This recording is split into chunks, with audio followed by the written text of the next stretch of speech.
સુરતથી સમાચાર છે। કામરેજમાં મહિલા આરએફઓને ગોળી વાગવાનો મામલો। આરએફઓ સોનલ સોલંકીની કારના સીસીટીવી ફૂટેજ પણ સામે આવ્યા છે। કાર લઈ ઘરેથી નીકળતા તેમજ ગામમાં 2 વાર તેમને રાઉન્ડ પણ માર્યા હતા। પ્રથમ જોખા ગામથી ધારુથા ગામ તરફ ગાડી ટર્ન લીધી હતી અને ત્યારબાદ 7 મિનિટમાં ફરીથી કાર જોખા ગામમાં રિટર્ન થઈ હતી। જોખા ગામથી અકસ્માત સ્થળનું આશરે 2 કિલોમીટરનું અંતર છે। સુરત જિલ્લા પોલીસ દરેક એંગલથી હાલ તો તપાસ કરી રહી છે। હાલ મહિલા આરએફઓ સોનલ સોલંકીની હાલત ગંભીર જણાઈ આવે છે। ગોળી વાગતા પોલીસે એફએસએલની પણ મદદ લીધી છે। આરએફઓ સોનલ સોલંકીના પતિ સુરતમાં આરટીઓ ઇન્સ્પેક્ટર છે। પતિ સાથે સોનલ સોલંકીને લાંબા સમયથી અણબનાવ ચાલી રહ્યો હોવાની પણ વિગતો છે। 1 વર્ષ પહેલા પતિને અન્ય સ્ત્રી સાથે પણ ઝડપ્યો હતો। આ ઘટનામાં પોલીસને આરએફઓના પતિ પર શંકા જતા તેની શોધખોળ કરવામાં આવી રહી છે।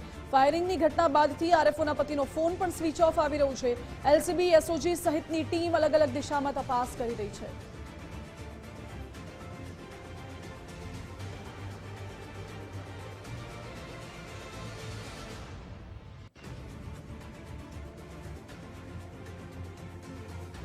કામરેજના જોખા વાવ રોડ ઉપર મહિલા આરએફઓનો અકસ્માત થયો હતો।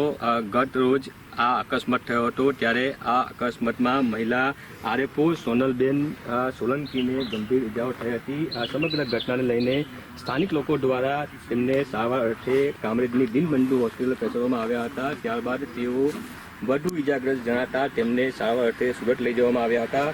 સુરત ખાતે તેમના વિવિધ રિપોર્ટો કરવામાં આવ્યા હતા। રિપોર્ટમાં ચોંકાવનારો ખુલાસો થયો હતો કે તેમને માથાના ભાગે ગોળી વાગી હતી। સમગ્ર ઘટનાને લઈને પોલીસ દ્વારા તપાસ કરવામાં આવી હતી।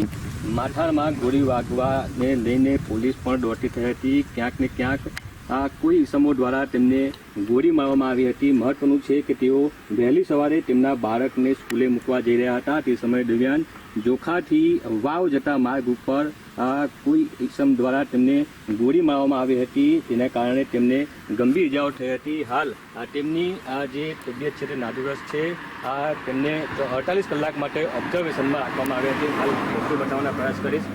એ જ વન વિભાગની વન અધિકારીની ગાડી છે કે તેઓ તેમના બાળકને મૂકવા માટે જઈ રહ્યા હતા। તે સમય દરમિયાન તેમને ગોળી મારવામાં આવી હતી। ગોળી કોના દ્વારા મારવામાં આવી હતી તે હાલ સુધી જાણી શકાયું નથી, પરંતુ તેમનો છેલ્લા કેટલાક સમયથી તેમના પતિ સાથે તકરાર ચાલી રહી હતી। કોર્ટમાં કેસ પણ ચાલી રહ્યો હતો। ત્યારે આ સમગ્ર ઘટનામાં ક્યાંક ને ક્યાંક કોઈ પરિવારજનો હોય તે પ્રમાણની પણ પોલીસ દ્વારા શંકા કરવામાં આવી રહી છે।